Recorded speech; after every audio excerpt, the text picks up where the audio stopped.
Kembali dari dunia abadi. Audiobook, novel silat. Episode 104. Trio Yukai tiba-tiba tampak bersemangat dan sangat gembira saat mata mereka tertuju pada Tang Xiu satu persatu. Tang Xiu memaksakan senyum masam dan berkata, "Maaf, teman-teman.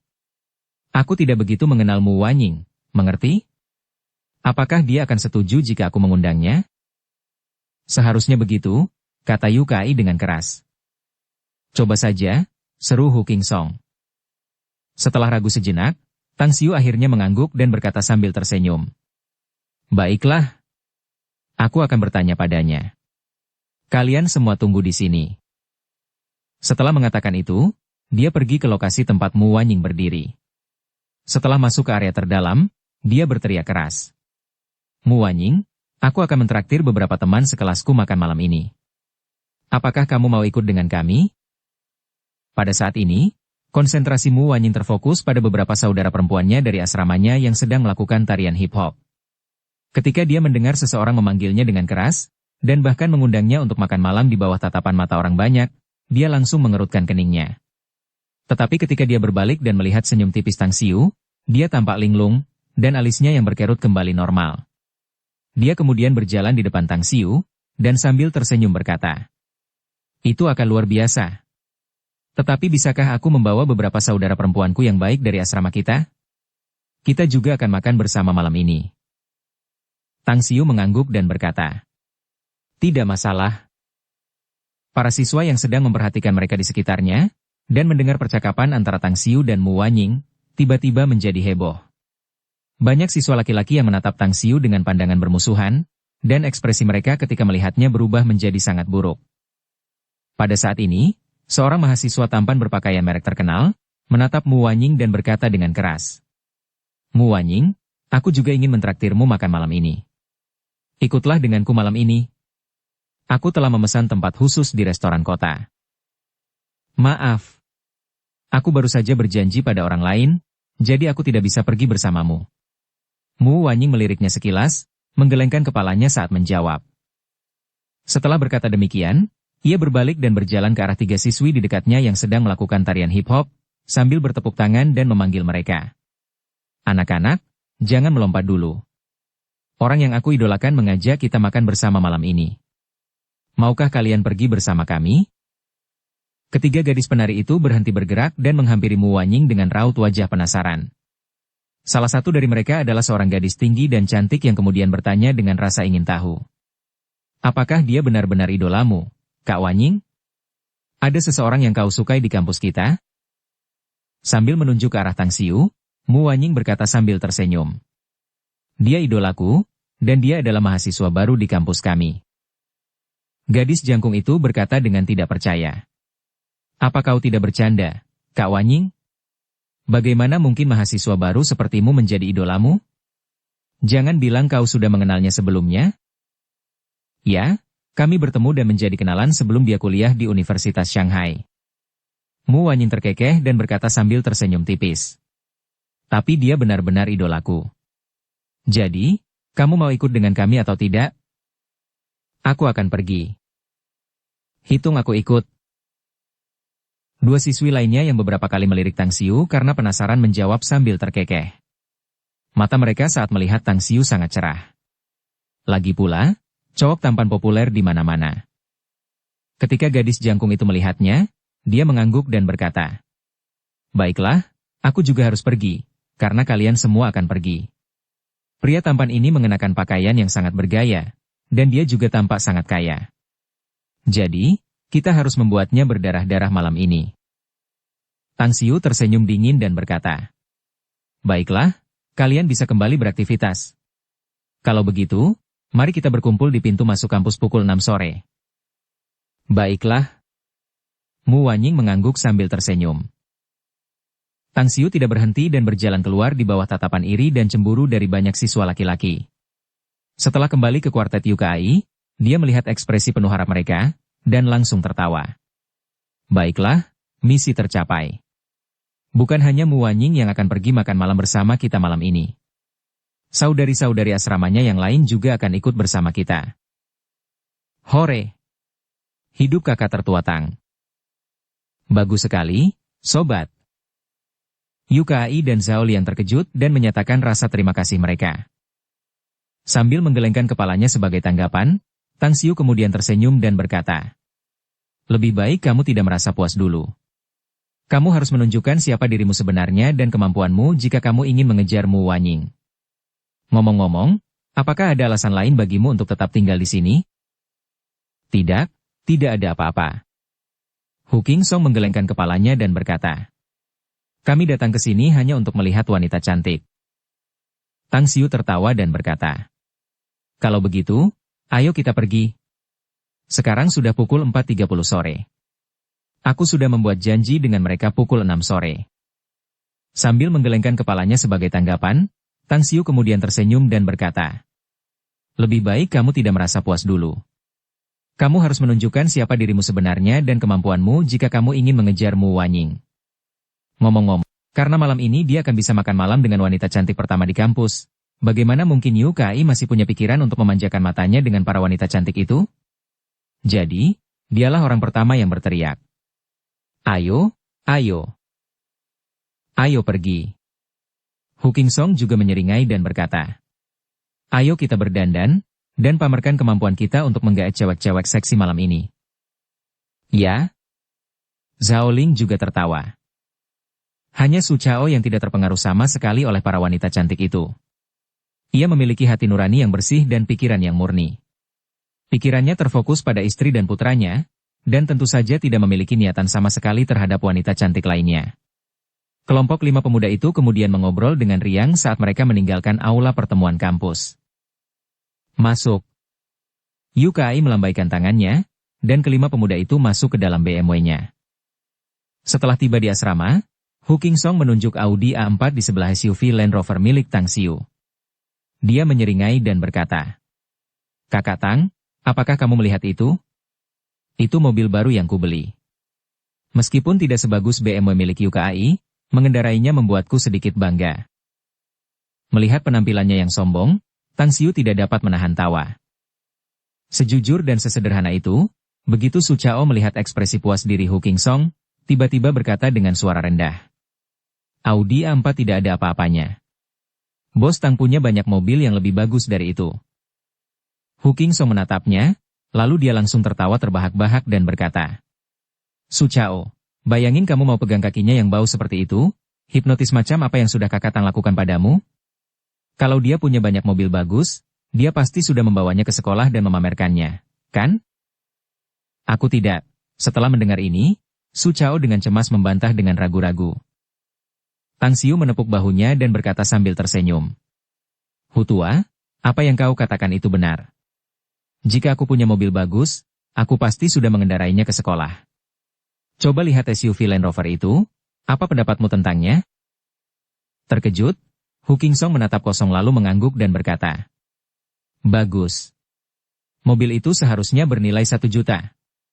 Aku baru saja melihatnya, dan harganya masih tinggi, setidaknya 2 juta atau lebih." Tang Xiu lalu mengambil kunci mobilnya dan menekan tombolnya dan keempat lampu sudut mobil SUV Land Rover itu menyala. Dia lalu menjabat tangannya dan tersenyum. "Maaf, tapi mobil itu benar-benar milikku." Tercengang dan tercengang, Hu Qingsong menatap kosong ke arah Tang Xiu, dengan ekspresi tidak percaya di wajahnya. Bahkan Yukai dan Zhao Liang terdiam dan tercengang saat menatap Tang Xiu dan kunci mobil di tangannya. Senyum muncul kembali di wajah Su Chao, saat dia berkata dengan keras, "Apakah kamu melihatnya? Sudah kubilang bahwa Bos Tang punya banyak mobil bagus. Di garasi vilanya, ada."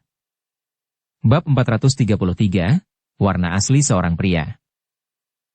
Tang Xiu diam-diam mendesah dalam hati, memperhatikan ekspresi orang-orang di hadapannya. Dia tidak pernah suka membual. Dia juga tidak suka terlihat menonjol, namun dia juga tidak ingin terus menyembunyikan siapa dirinya. Bagaimanapun, teman-teman sekelasnya ini dibutuhkan untuk bergaul dengannya selama 4 tahun ke depan.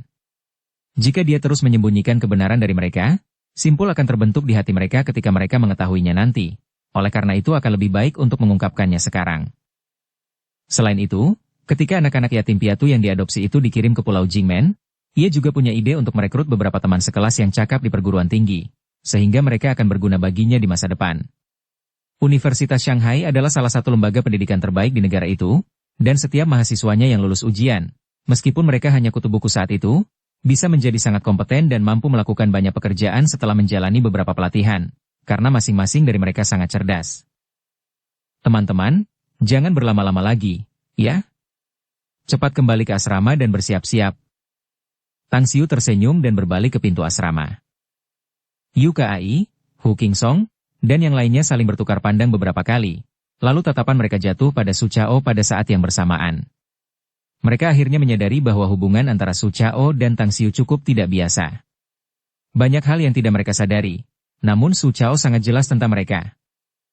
Melihat mata dan ekspresi mereka, Su Chao buru-buru berbalik untuk bergegas menuju Tang Xiu. "Hei, Bos Tang, tunggu aku." Namun, saat dia berlari beberapa langkah, trio Yu Kai, Hu Qingsong, dan Zhao Liang menariknya kembali dan menjepitnya di antara mereka. Zhao Liang menyeringai dan berkata, "Su, jangan pura-pura tidak tahu apa-apa, ya?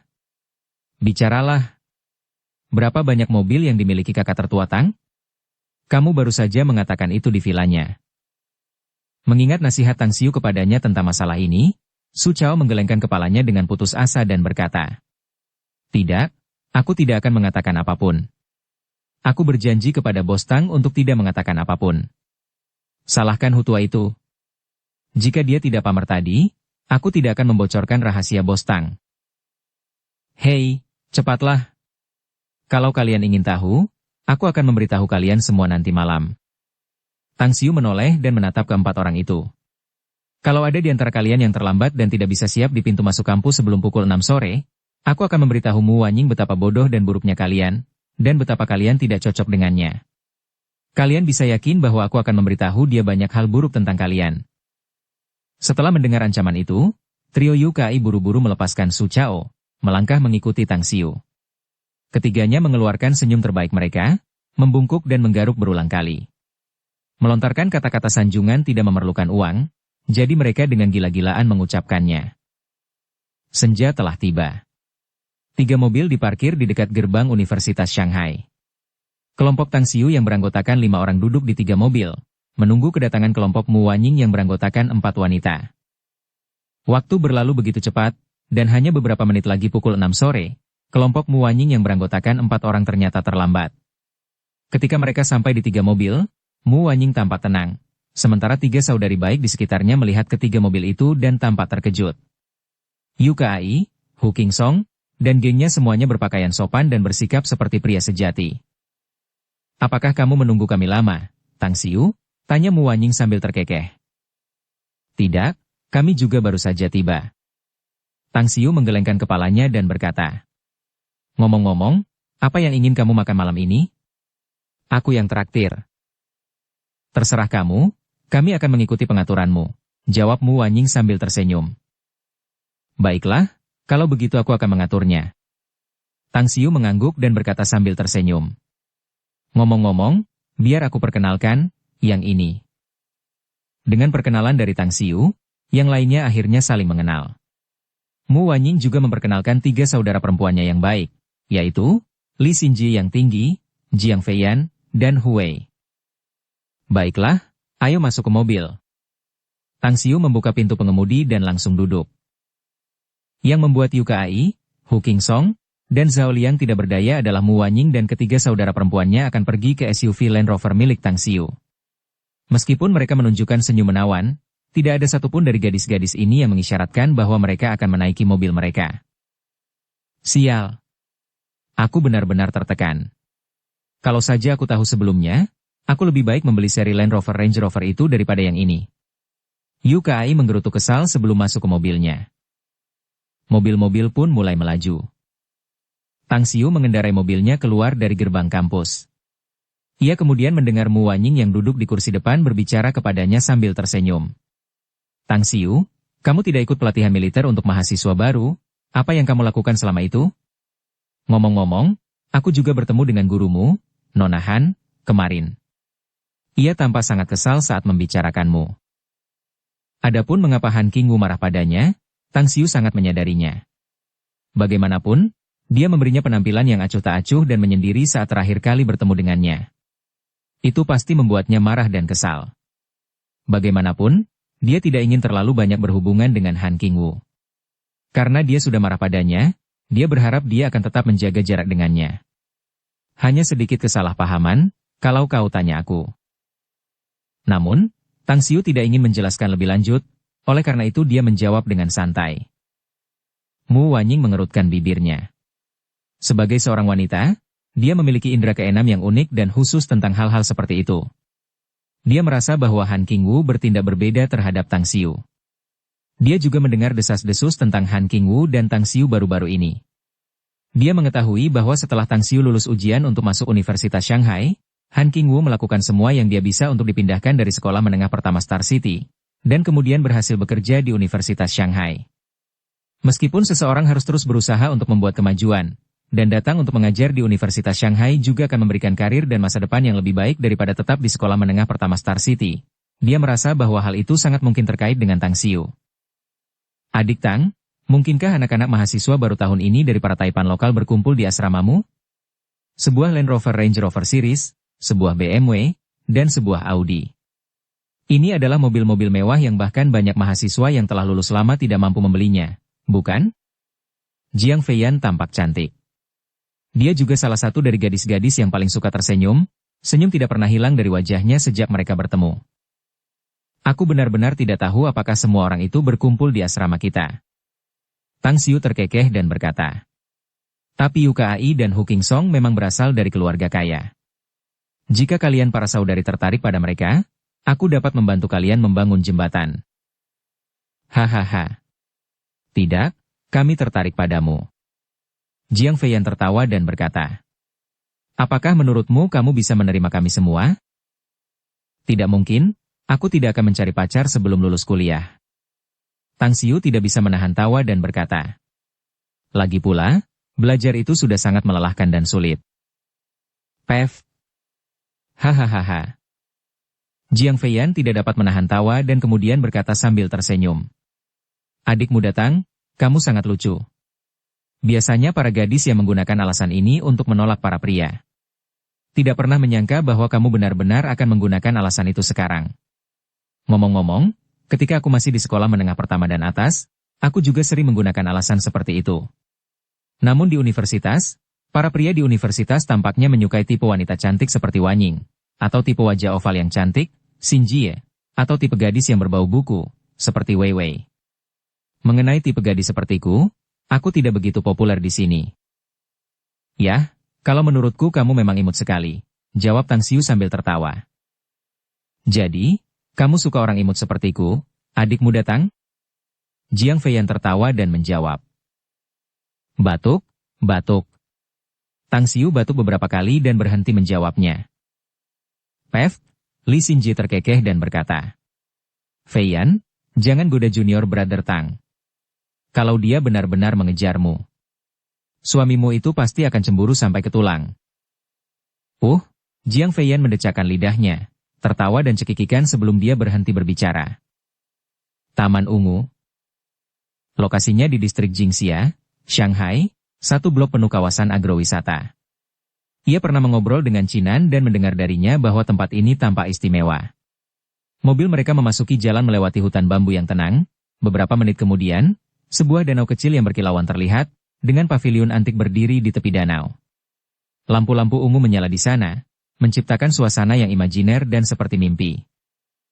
Di dalam hutan bambu ungu, 80% tempat parkir penuh dengan mobil, banyak diantaranya adalah mobil mewah. Semua orang keluar setelah 3 mobil diparkir di tempat yang kosong. Seorang penjaga keamanan tampan yang mengenakan headset menyambut mereka, membimbing mereka menuju jalur tipis yang tak henti-hentinya dan bergelombang menuju paviliun kuno. Selamat datang, silakan ikuti saya. Pelayannya sangat ramah. Ia telah menyiapkan kotak pribadi setelah menerima pemberitahuan dari petugas keamanan. Ia memandu 9 orang itu ke lantai 2 dan memasuki kotak pribadi yang luas dengan dekorasi yang indah, dan berkata sambil tersenyum. Hadirin sekalian, apakah Anda ingin melihat menu restoran kami? Atau apakah Anda ingin memesan secara gratis? Tang Xiu mengambil buku menu di atas meja. Setelah membacanya beberapa kali, dia tersenyum dan berkata, baiklah, berikan kami hidangan spesialmu. Kami membawa beberapa anggur untuk kami sendiri, tetapi berikan juga beberapa anggurmu. Baiklah. Mohon tunggu sebentar. Tatapan mata pelayan itu menyapu 2 botol yang dipegang Hu Qingsong. Dia dengan cerdik menutupi ekspresi terkejutnya dan tersenyum. Ketika hanya ada Tang Xiu, Mu Wanying, dan yang lainnya di dalam kota pribadi, mata Su Chao membelalak lebar saat dia menyela dengan keras. Astaga, aku terkejut. Bukankah tempat ini terlalu mewah? Bos Tang, mengapa sepertinya kau membawaku ke dalam mimpi? Hahaha. Semua orang tertawa terbahak-bahak. Tang Xiu sendiri juga terhibur oleh ekspresi Su Chao yang tercengang. Ekspresinya sederhana, namun penuh dengan emosi yang murni. Dia berjalan 2 langkah ke samping Su Chao, menepuk bahunya, lalu berkata sambil terkekeh. Su tua, misimu malam ini adalah makan malam, minum, bersenang-senang, tertawa, dan minum sampai pingsan, lalu tidur. Saat kamu membuka mata besok, kamu akan tahu bahwa kamu memang telah melakukannya. Hei, apa yang kamu cubit dariku? Kamu bisa merasakan sakitnya. Itu artinya aku tidak sedang bermimpi, kata Su Chao riang. Tang Xiu tidak dapat menahan tawa. Meskipun dia tidak merasakan sakit sama sekali, dia berpura-pura mempermasalahkannya untuk menggoda Su Chao. Di tengah kegembiraan itu, semua orang duduk. Karena Mu Wanying adalah yang paling mengenal Tang Xiu di antara para gadis, dia duduk tepat di sebelahnya, membuat Yu Kai dan Hu Qingsong ingin bergabung dan bertukar posisi dengan Tang Xiu. Namun, setelah melirik penampilan Mu Wanying yang tenang dan tersenyum, mereka malah merasa malu. Kakak Tang, kemana kamu pergi saat kita mengikuti pelatihan militer? Tanya Hu Qingsong. Yah, aku sedang jalan-jalan, kata Tang Xiu sambil tersenyum. Kemana? Hu Qingsong tampak sedikit iri dan bertanya lagi. Ke Pulau Jingmen, dan punggung Bukit Shenong, kata Tang Xiu. Keren banget. Hu Qingsong mengacungkan jempol dan mendesah. Kau lihat saudara-saudaramu berkulit kecoklatan, kan? Kami terbakar matahari setiap hari selama latihan militer. Tapi tetap saja, kami tidak sehitam Su Chao. Paman saya pernah mengatakan kepada saya bahwa, hitam adalah warna asli pria. Su Chao membalas. Dia mengatakan bahwa semakin gelap kulit mereka, semakin sehat mereka. Orang yang jarang berbicara, Huei, tiba-tiba berkata pada saat ini. Su Chao, apakah pamanmu memberitahumu bahwa pria berkulit hitam tidak sepopuler anak laki-laki cantik itu? Su Chao mengangkat tangannya untuk menggaruk bagian belakang kepalanya. Ia kemudian menggelengkan kepalanya dan tersenyum bodoh. Pamanku itu tidak pernah mengatakan itu. Ia juga berkulit gelap, tetapi kupikir ia mungkin belum pernah melihat pria-pria tampan seperti itu. Sejujurnya, menurutku apa yang dikatakan pamanku itu tidak benar. Memiliki kulit gelap tampaknya tidak ada hubungannya sama sekali dengan kesehatan seseorang. Kalau tidak, ia tidak akan hidup sampai usia 50 tahun, dan tidak akan pergi ke surga untuk mencari bibiku. Mulut Huei melengkung membentuk lengkungan, senyum menggoda di wajahnya makin tebal saat melihat ekspresi Su Chao. Bab 434, kalahkan. Seiring dengan hidangan yang tampak lezat dan harum yang disajikan di meja, meskipun mereka masih muda, semua orang dengan cepat menjadi akrab satu sama lain, dan mengobrol serta tertawa riang. Namun, untuk mempertahankan sopan santun dan keanggunan mereka, trio Yu Kai, Hu Qingsong, dan Zhao Liang tampak lebih berkelas saat menyantap satu suap. Su Chao lah yang tetap makan dengan sangat renyah. Anggur yang sangat enak. Anggur ini benar-benar hebat. Jauh lebih enak daripada anggur buatan rumahan yang kita buat di pegunungan. Su Chao meneguk setengah cangkir nektar dewa hingga ke perutnya dan mendesah memuji. Tang Xiu diam-diam memutar matanya. Nektar dewa ini hanyalah resep sederhana yang dibuatnya. Di dunia abadi, ada banyak sekali orang kuat yang ingin minum dan hanya bisa minum beberapa teguk saja. Membandingkan minuman keras di bumi dengan anggur berkualitas yang telah dipelajarinya sama saja dengan mendiskusikan dua hal yang berbeda.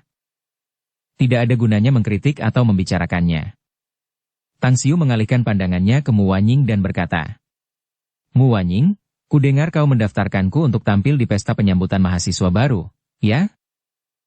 Ya, aku memang mendaftarkanmu. Mu Wanying menjawab sambil tersenyum. Tang Xiu, kamu tidak kesal karena itu, kan? Sama sekali tidak. Tang Xiu menggelengkan kepalanya dan berkata sambil tersenyum. Hanya saja aku merasa sedikit aneh mengapa kamu melakukan itu. Ya, kebetulan aku bertemu dengan guru Han saat itu. Mu Wanying tersenyum tipis dan berkata. Saat kita mengobrol, dia bilang kalau di kelasmu terlalu sedikit orang yang mendaftar untuk pesta penyambutan mahasiswa baru, dan mereka tidak punya program untuk ditampilkan. Karena itu aku merekomendasikanmu. Tang Xiu mengangguk. Apakah kamu juga berpikir begitu, kan? Mu Wanying tersenyum dan berkata.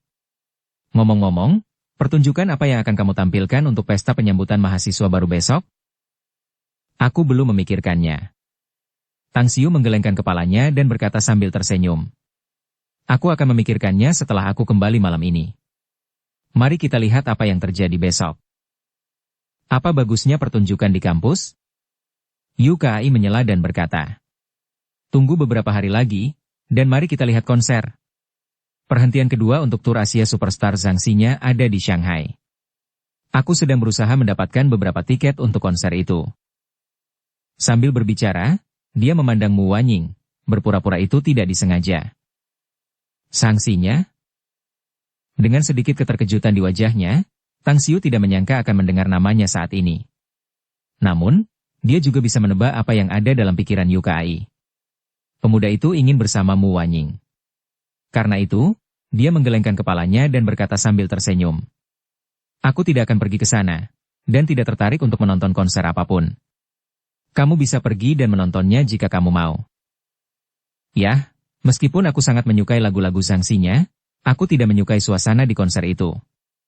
Jadi, aku tidak akan pergi.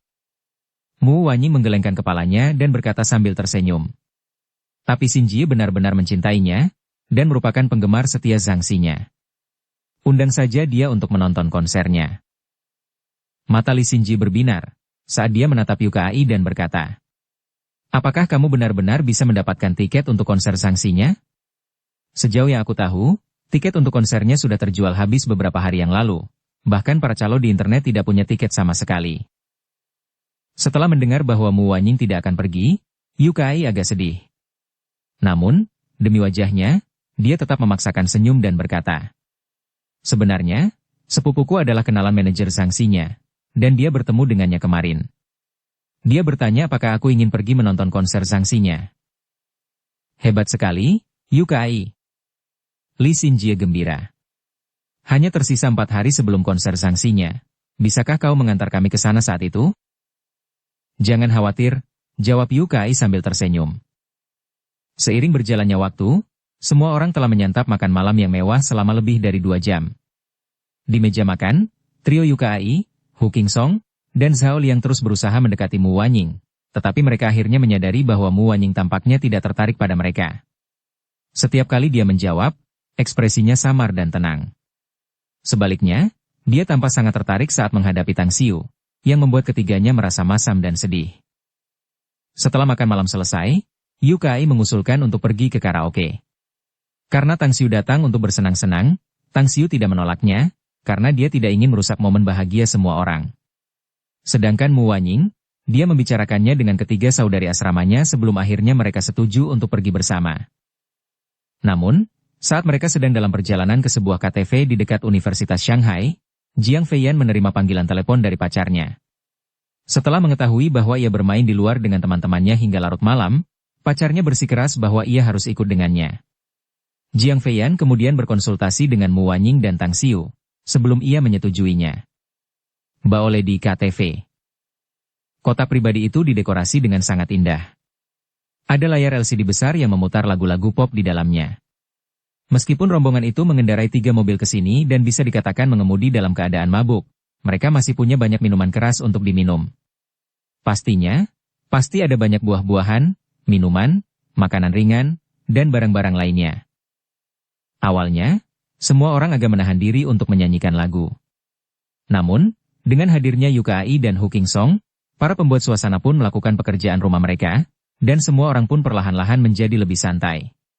Tidak hanya Yu Kai, Hu Qingsong, dan Zhao Liang yang menyanyikan beberapa lagu, bahkan Li Xinjie, Jiang Feiyan, dan Hui pun melakukan hal yang sama. Yo, kakak Tang, kemarilah dan bernyanyi, teriak Hu Qingsong dengan aksen timur lautnya yang kental. Tang Xiu tersenyum dan melambaikan tangannya sebagai tanggapan, tetapi mendorong Su Chao dan tertawa. Biarkan Su tua ini bernyanyi. Aku pernah mendengar dia menyanyikan beberapa lagu daerah sebelumnya, dan suaranya sangat enak didengar. Sambil menggaruk kepalanya, Su Chao menyeringai dan berkata, "Baiklah, karena Bos Tang suka mendengarkan lagu daerah, aku akan menyanyikan beberapa lagu acak. Ngomong-ngomong, aku tidak akan bernyanyi sendirian. Ada yang mau membantuku menyanyikan lagu, hari itu ada." "Hitung aku juga." Hu Qingsong tertawa. Saat musik menggelegar, melodi yang familiar bergema di dalam kotak. Su Chao mengambil mikrofon dari Yukai sambil tersenyum percaya diri. Aku menatap jurang dan mengejar bulan waktu yang berlalu. Suara yang tebal dan kasar memancarkan pesona yang menyenangkan untuk didengar, memenuhi seluruh ruangan. Semua orang terkejut saat Su Chao membuka mulutnya untuk bernyanyi. Senang sekali mendengarnya. Semua orang tidak tahu bagaimana menjelaskannya, kecuali senang mendengarnya. Ketika Su Chao menyelesaikan lagunya, semua orang tersadar dari keterkejutan mereka, dan tepuk tangan pun bergemuruh. Yu Kai memeluk bahu Su Chao dan mendesah. "Sialan, Su tua. Aku tidak pernah menyangka kau bisa bernyanyi dengan sangat baik. Bahkan kau tidak ada bedanya dengan para penyanyi hebat itu, loh. Bagaimana kalau kau berhenti belajar? Aku akan mendirikan perusahaan musik, dan menjadi manajer pribadimu. Ayo kita cari uang setelah kau terkenal, oke?" Karena malu, Su Chao tersenyum canggung, melambaikan tangannya dan berkata, "Tidak, tidak mungkin. Aku hanya bernyanyi secara acak, dan aku sama sekali tidak bisa membaca partitur musik. Aku hanya akan menjadi bahan tertawaan jika aku menjadi penyanyi." Berhenti bercanda, Yu Kai. Di sofa di sudut, Huei menatap Su Chao dengan mata berbinar, dan senyum di wajahnya semakin cemerlang, tatapan penuh perhatian berkedip di matanya. Tidak ada orang lain yang tahu apa yang ada dalam pikirannya. Setelah tertawa riang, Hu Qingsong kemudian mengalihkan pandangannya ke arah Tang Xiu dan menyeringai. "Kakak Tang, sekarang giliranmu untuk bernyanyi. Hanya kamu dan wanita cantikmu di antara kita yang belum bernyanyi." Sambil menatap Tang Xiu, Mu Wanyi mendapati bahwa Tang Xiu memberi isyarat, "Tolong," padanya. Ia kemudian segera berdiri, dan berkata sambil tersenyum. "Baiklah. Aku akan bernyanyi sekali. Jangan menertawakanku jika suaraku tidak enak didengar." Tak lama kemudian, Mu Wanyi memilih lagu Moon in the Sky. Ia menyanyikan lagu tersebut dengan suara yang indah, harmoni yang merdu, dan mendalami konsep artistiknya. Jiang Feiyan tampak terkejut dan berseru kagum. "Ya Tuhan! Wanying, kamu bisa bernyanyi dengan sangat baik. Enak sekali mendengarnya. Jika kamu menjadi penyanyi, kamu pasti bisa menyamai penyanyi favoritku, Zhang Xinya." "Ya, seperti yang pernah dikatakan seseorang kepadaku, aku tidak begitu tertarik pada musik, dan aku juga tidak ingin menjadi bintang," jawab Mu Wanyin sambil tersenyum tipis. Siapa sebenarnya orang ini? Jiang Feiyan bingung. Sambil menunjuk ke arah Tang Xiu, Mu Wanyin tersenyum dan berkata, "Itu dia." Seorang profesor di Akademi Musik terkenal di Tiongkok pernah menemui Tang Xiu 2 kali, berharap dia bisa masuk ke Akademi Musik itu, bekerja sebagai guru, dan menjadi profesor di sana. Kata-kata itulah yang dia jawab kepada profesor itu. "Apa?" Semua orang yang hadir menatap Tang Xiu dengan tidak percaya. Diundang oleh Akademi Musik terkenal untuk bekerja di sana sebagai seorang guru? Kamu bercanda dengan siapa? Berapa umur Tang Xiu? Meskipun ia memiliki prestasi luar biasa dalam bidang musik, apakah ia memenuhi syarat untuk menjadi guru musik? Mu Wanyin, bisakah kau tidak membicarakan topik itu padaku? Tang Xiu berkata dengan getir. Aku benar-benar tidak begitu tertarik pada musik. Mendengarkannya sesekali tidak apa-apa, tetapi kau mungkin juga membunuhku jika kau ingin aku menjadi guru musik, apalagi seorang pemain. Yu Kai mendekati sisi Tang Xiu, mengamatinya perlahan dan mengamatinya beberapa kali dengan saksama. Setelah itu, dia berkata dengan tidak percaya. Kakak Tang, apakah yang dikatakan si cantikmu itu benar?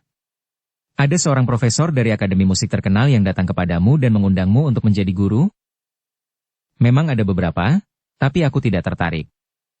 Tang Xiu mengangguk dan menjawab. Bibir Yu Kai bergerak beberapa kali, namun dia tidak mengucapkan sepatah kata pun, karena dia tidak tahu harus berkata apa. Tiba-tiba, dia menyadari bahwa apa yang dia ketahui tentang Tang Xiu benar-benar sangat sedikit. Sepertinya teman sekelasnya itu memiliki aura yang sangat misterius, bukan? Tiba-tiba, dia teringat satu hal. Kakak, aku ingat Sutua berkata bahwa kamu tampaknya memiliki villa besar dan banyak mobil mewah. Benarkah itu? Tanya Yu Kai.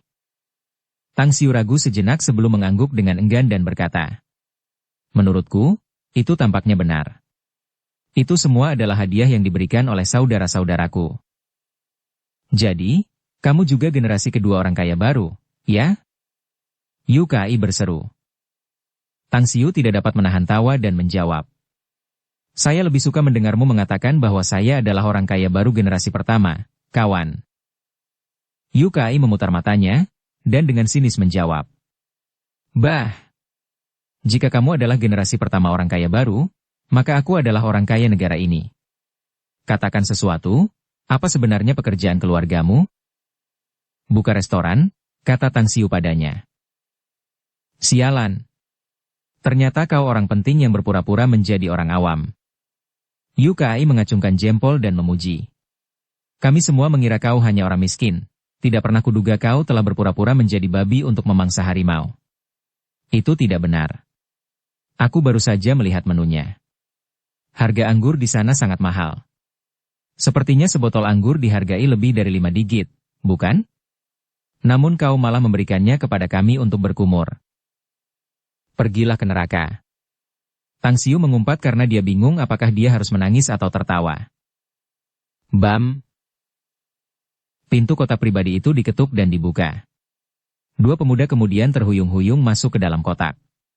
Setelah salah satu pemuda melihat sekeliling situasi di dalam, matanya kemudian tertuju pada Mu Wanying selama beberapa detik sebelum akhirnya jatuh pada Jiang Feiyan. Feiyan, sudah larut malam dan kau masih bermain di luar? Tahukah kau bahwa aku sangat khawatir padamu? Pemuda itu berjalan terhuyung-huyung ke arah Jiang Feiyan, lalu duduk di sampingnya. Jiang Feiyan mengerutkan kening. Dia memegang lengan pemuda itu dan berkata, mengapa kamu minum lagi? Kamu bahkan mabuk dan menjadi seperti ini? Aku baik-baik saja. Pemuda itu melambaikan tangannya dan berkata, beberapa orang sekota baru saja datang untuk belajar di Universitas Shanghai, dan mereka mengundangku untuk minum. Jika aku tidak ikut dengan mereka, maka, itu berarti aku tidak menghormati mereka. Orangmu itu sangat pandai minum minuman keras. Selain itu, Anrui juga membantuku menuangkannya. Dan orang-orang kecil itu dengan cepat mengebor ke bagian bawah meja. Hahaha. Dukung channel Novel Silat dengan subscribe, follow, like, komen dan share. Bab 435, burung-burung dari bulu yang sama berkumpul bersama. Sambil duduk dengan tenang di sofa dan memperhatikan pemuda yang mabuk itu, seulas senyum muncul di bibir Tang Xiu. Dari langkah kaki orang itu ketika dia masuk ke dalam, juga dari kata-kata dan tingkah lakunya, dia bisa tahu bahwa orang ini berpura-pura mabuk. Dia memang tampak sempoyongan ketika berjalan, tetapi langkah kakinya di lantai tetap stabil, dan tidak ada tanda-tanda pandangan kabur dan mabuk di matanya. Bertepuk tangan, Tang Xiu mengeluarkan sebatang rokok dan menyalakannya. Dia mencondongkan tubuh ke belakang dan berkata sambil tersenyum. Apakah dia pacarmu, Jiang Feiyan? Jika dia minum terlalu banyak minuman keras, berikan dia secangkir teh hangat. Dia harus sadar, lalu biarkan dia beristirahat. Melihat Tang Xiu dengan penuh rasa terima kasih, Jiang Feiyan mengangguk dan berkata, baiklah. Setelah itu, dia bangkit dan menuangkan teh untuknya. Namun, pemuda itu menarik lengannya dan menariknya agar duduk di pangkuannya. Sambil memeluknya, dia menggelengkan kepala dan berkata, aku baik-baik saja. Tidak masalah meskipun aku minum beberapa botol lagi. Terlebih lagi, hal khusus yang dilakukan pemuda lainnya setelah memasuki kota itu adalah matanya selalu tertuju pada Mu Wanying. Pada saat ini, dia melangkah maju dan kemudian duduk di sebelahnya. Dia meraih botol di atas meja dan mengangkatnya ke Mu Wanying, sambil berkata sambil tersenyum.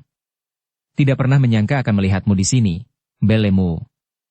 Aku selalu ingin mengundangmu makan malam sebelumnya, tetapi kamu selalu menolak karena kamu memiliki sesuatu untuk dilakukan. Hari ini, Ini sangat kebetulan, jadi aku akan meminjam hadiah yang sudah diberikan oleh orang lain. Mari kita bersulang. Mu Wanying tidak pernah suka minum. Bahkan jika malam ini adalah saat yang tepat, dia tidak minum sedikit pun. Melihat wajah pemuda itu memerah dan bau minuman keras yang keluar dari mulutnya, perasaan jijik muncul di hatinya. Namun dia tetap mempertahankan ekspresi tenangnya, menggelengkan kepalanya dan berkata, "Maaf, saya tidak minum dan tidak akan minum." Pemuda itu meraih pergelangan tangan Mu Wanying dan berkata sambil terkekeh, "Mu cantik, anggur itu hal yang baik. Sangat tidak mungkin jika kamu belum mempelajarinya. Ayolah, tunjukkan saja padaku. Aku akan menanggung semua pengeluaranmu di sini malam ini." Dengan ekspresi yang sedikit berubah, Mu Wanying langsung melepaskan diri dari tangan pemuda itu. Dia kemudian berdiri dan berkata dengan dingin, "Zuo Jian, jaga sikapmu." Yu Kai dan Hu King Song saling berpandangan, lalu mereka berdiri dan melangkah ke arah pemuda bernama Zuo Jian.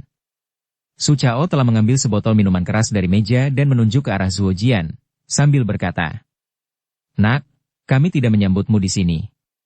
Kau punya dua pilihan, kau keluar saja, atau aku akan menamparmu."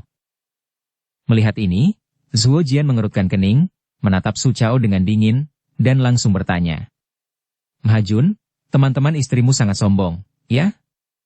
Mereka tampaknya tidak menyambut kita." Raut wajah pemuda bernama Mahjun berubah.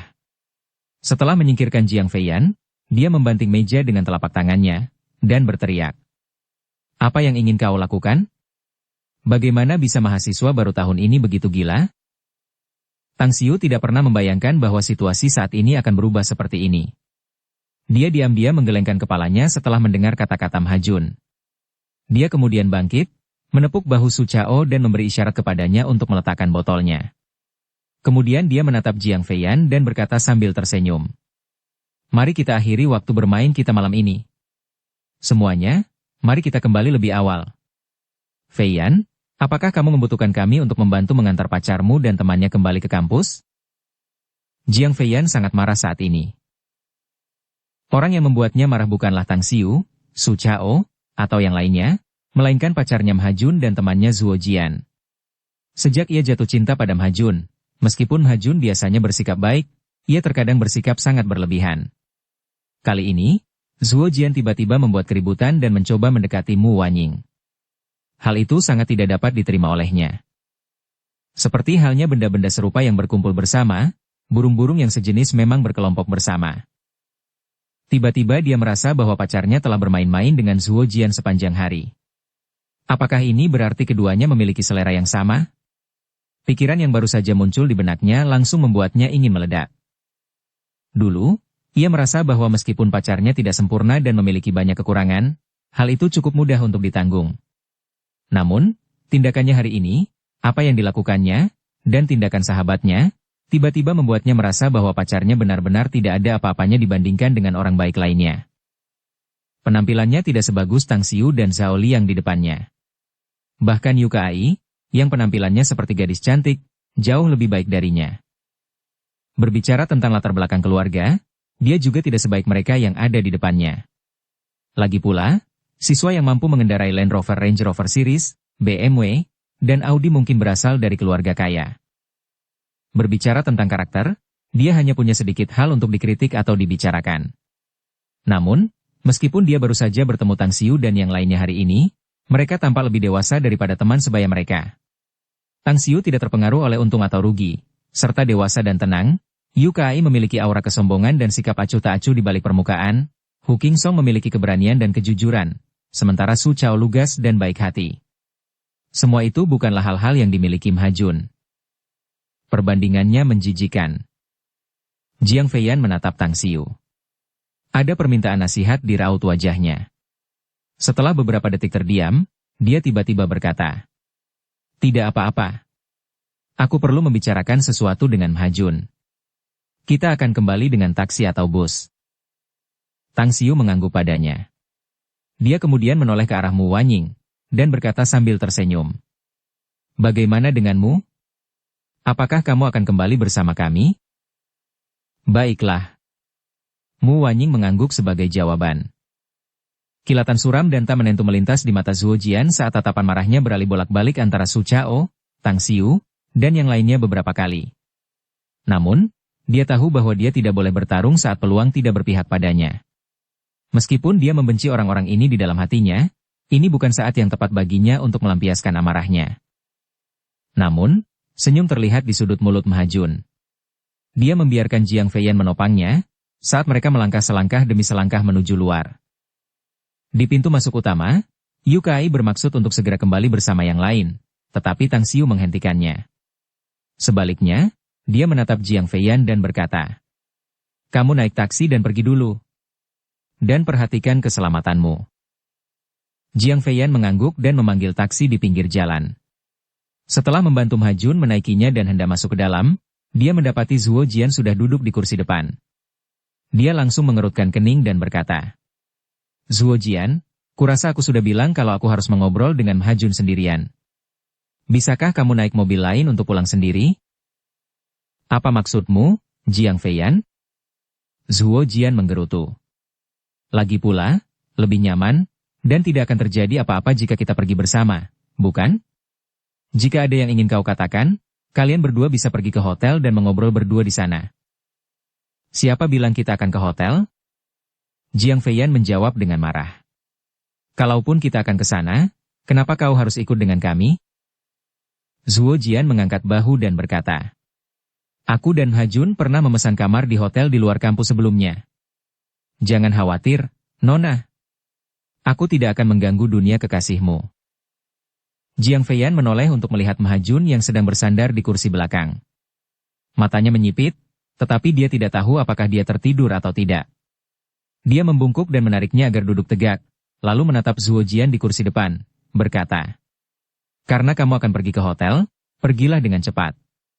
Kami tidak suka tamu ketiga yang tidak sopan dan tidak diinginkan." Kerutan muncul di wajah Zuo Jian, tetapi alasan Jiang Feiyan adalah akal sehat, dan dia tidak dapat membantahnya.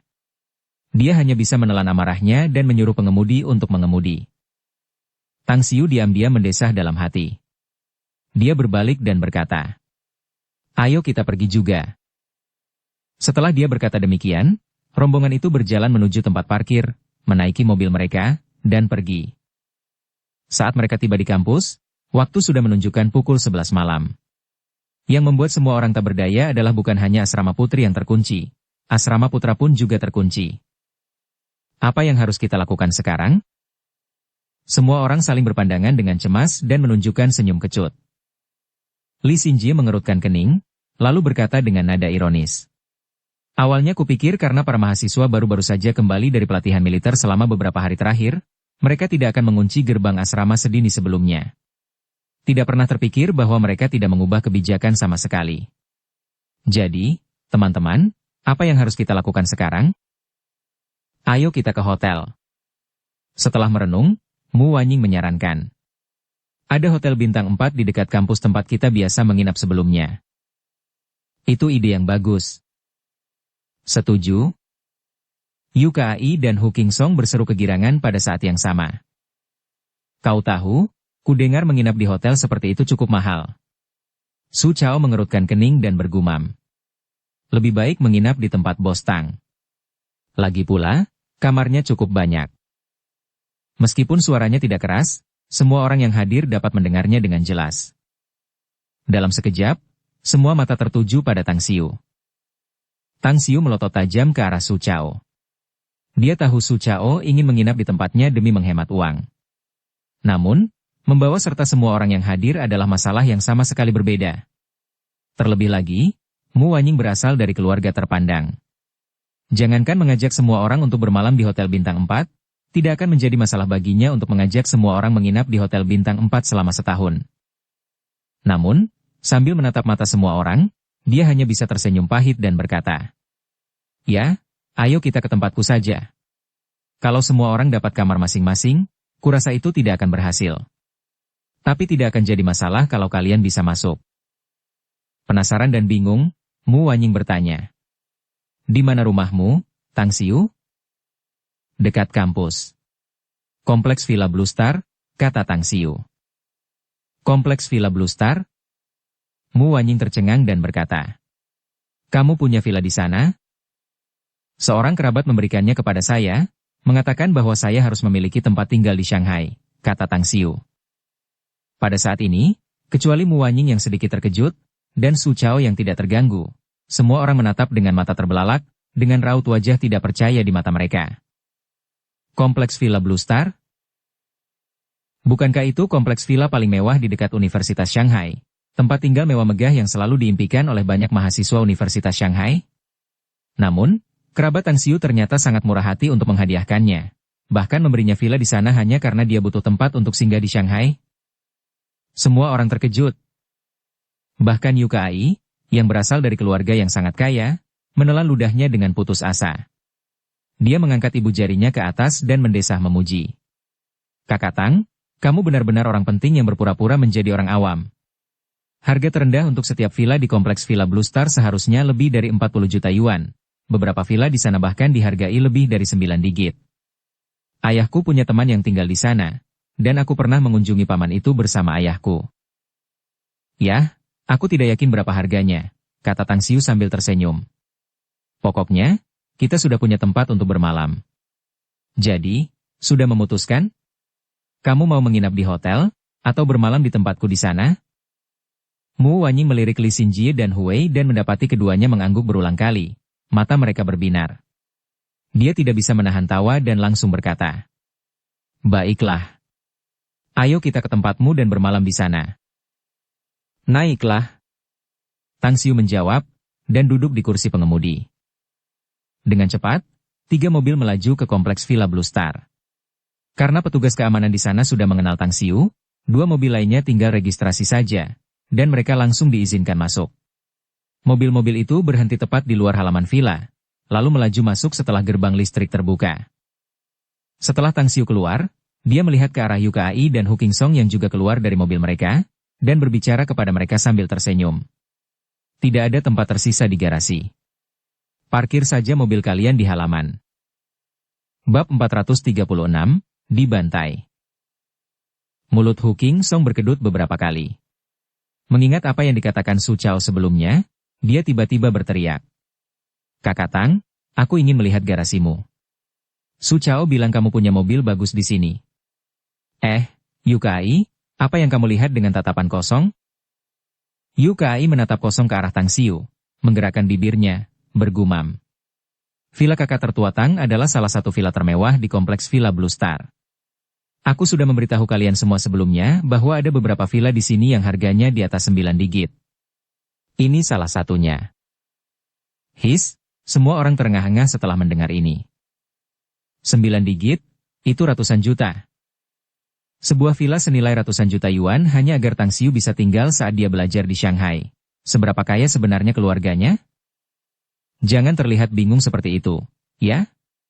Ayo masuk, kata Tang Xiu sambil tersenyum. Hu Qingsong, yang tidak lupa dengan apa yang baru saja ditanyakannya, dengan cepat menarik Tang Xiu, dan berkata dengan keras. "Kakak Tang, jangan abaikan aku. Cepat tunjukkan garasimu. Aku ingin memastikan apakah Su tua itu sedang membual atau tidak." Tang Xiu ragu sejenak sebelum menekan tombol kunci garasi. Bagaimanapun, semua orang sudah tahu bahwa ini adalah vilanya, dan bukan berapa banyak mobil di sana. Karena mereka ingin melihatnya, mungkin sebaiknya dia membiarkan mereka melihatnya juga. Saat pintu garasi listrik terbuka, Hu Qingsong, Yu Kai, dan yang lainnya bergegas ke sana. Hanya Tang Xiu dan Mu Wanying yang tetap di tempat mereka. "Sepertinya kau tidak ingin semua orang tahu bahwa kau punya villa di sini, kan, Tang Xiu?" Mu Wanying bertanya dengan suara lembut. "Kita adalah sesama mahasiswa. Aku takut perasaan mereka akan terpengaruh karena uang dan barang-barang berharga." Tang Xiu tersenyum kecut dan berkata, "Tetapi karena Su Chao telah membicarakan hal ini secara tidak sengaja, kurasa tidak baik untuk terus menyembunyikannya. Jika tidak, mereka akan merasa kesal begitu mengetahui hal ini suatu hari nanti. Karena itu, beritahu mereka segera." "Menurutku, idemu itu benar," kata Mu Wanying sambil tersenyum. "Mungkin setelah mereka tahu bahwa ada kesenjangan kekayaan yang begitu besar antara kamu dan mereka, mungkin mereka akan sedikit iri atau cemburu. Orang yang iri bisa menjadi teman, sedangkan orang yang iri perlahan-lahan akan menjauh. Namun suatu hari ketika mereka tahu sendiri bahwa kamu ternyata punya villa di sini, beserta banyak mobil mewah, meskipun keluargamu atau dirimu sendiri sangat kaya, mungkin mereka akan benar-benar merasa tersiksa. Mereka akan berpikir bahwa kamu sama sekali tidak menganggap mereka sebagai teman karena kamu menyembunyikan segalanya dari mereka. Benar sekali. Tang Xiu mengangguk. Ya Tuhan. Apakah aku tidak sedang bermimpi? 4 tempat parkir untuk 4 mobil mewah di garasi, dan masing-masing bernilai puluhan juta. Sialan. Jika aku tahu bahwa kakak tertua tak memiliki banyak mobil mewah, mengapa aku harus membeli mobil kecil yang rusak itu? Suara sedih Hu Qingsong yang penuh dengan aksen timur laut yang kental terdengar dari garasi. Mobil-mobil yang mewah dan luar biasa. Kakak tak memang bujangan kaya. Hanya saja, total nilai keempat mobil ini adalah sesuatu yang tidak dapat diperoleh banyak orang seumur hidup mereka. Wahai surga! Wahai bumi! Mengapa aku tidak dilahirkan sebagai wanita? Jika aku seorang wanita, aku harus menikahi kakak Tang dan menjadi wanita kaya. Xiao Liang berteriak mengejar Hu Qingsong. Bahkan Li Xinjie berseru. Wow, mobil-mobil ini sangat tampan. Jika saya bisa memiliki salah satunya, saya khawatir saya akan jatuh ke dalam mimpi dan terbangun sambil tersenyum. Di luar, Tang Xiu dan Mu Wanying saling berpandangan. Sementara Tang Xiu memaksakan senyum masam di wajahnya, Mu Wanying tersenyum dengan sedikit godaan, saat dia berkata, Baiklah, aku berani bertaruh bahwa jika kamu tidak memperingatkan mereka untuk tidak mengungkapkannya kepada orang lain, aku khawatir sebagian besar mahasiswa yang belajar di universitas kita akan mengetahui bahwa seorang mahasiswa baru yang kaya raya diam-diam datang untuk belajar di kampus mereka. Saat itu, kamu akan menjadi orang yang dicari-cari, dan para gadis akan mengejarmu. Aku khawatir mereka akan sebanyak ikan mas yang menyeberangi sungai. Tenang saja. Tang Xiu memaksakan senyum dan berkata, Aku akan mencari cara untuk membuat mereka menutup mulut mereka. Dengan cepat, Yuka Ai dan yang lainnya keluar dari garasi. Mata mereka berbinar saat melihat Tang Xiu. Yuka Ai berkata terus terang seperti biasanya. Kakak Tang, kamu harus meminjamkanku salah satu mobil mewahmu untuk menggoda gadis-gadis. Ya, aku juga butuh satu. Saya juga. Hu Qingsong dan Xiao Liang berbicara serempak. Tidak masalah. Tapi kau harus bersumpah padaku bahwa kau tidak boleh mengungkapkan apapun yang kau dengar dan lihat malam ini kepada siapapun, tidak akan pernah. Tang Xiu berkata sambil tersenyum. Aku tidak ingin mendapat masalah yang tidak perlu karena rumah dan mobilku. Tentu saja. Saya berjanji. Tidak masalah. Ketiganya berjanji dengan antusias. Adapun Su Chao, dia menggaruk bagian belakang kepalanya, dan berkata dengan suara teredam. Aku tidak punya SIM, aku juga tidak suka mendekati gadis. Mobil-mobil ini mungkin tidak berguna bagiku. Baiklah, jika kamu bekerja keras, aku dapat membantumu mengucapkan beberapa hal yang baik, sehingga gajimu dapat berlipat ganda. Tang Xiu terkekeh dan berbicara kepadanya. Hore! Hidup Bos Tang! Su Chao langsung bersemangat. Tang Xiu kemudian mengalihkan pandangannya ke arah Li Xinjie dan Hu Wei, dan berkata sambil tersenyum. Adapun kalian, cantik, aku harap kalian dapat membantu merahasiakannya. Kilatan licik melintas di mata Li Xinjie. Dia mengulurkan 3 jari dan berkata, Jika kamu bisa menyetujui 3 syarat, aku berjanji tidak akan mengungkapkan semua yang kulihat malam ini kepada siapapun. Kau benar-benar kejam, gadis kecil. Tang Xiu memaksakan senyum dan berkata, Katakan saja. Aku tidak akan menolak jika itu masih dalam kemampuanku. Pertama, kau harus mentraktirku makan selama seminggu. Tidak perlu berlebihan. Makan saja di kafetaria kampus. Li Xinjie tertawa dan melanjutkan.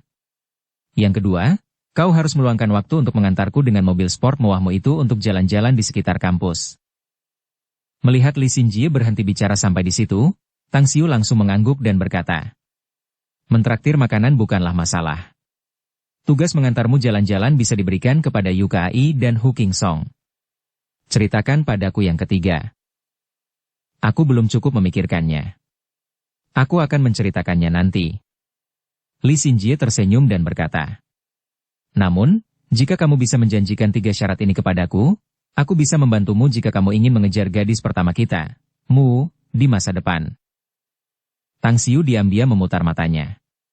Meskipun Mu Wanying memang cantik seperti peri, dia tidak memiliki sedikit pun perasaan antara pria dan wanita terhadapnya. Berbicara tentang mengejarnya, sungguh lelucon. Seketika, dia menoleh ke arah Huwei dan bertanya, "Bagaimana denganmu?" Bersambung ke episode 105. Dukung kami dengan subscribe, follow, like, komen dan share. Terima kasih.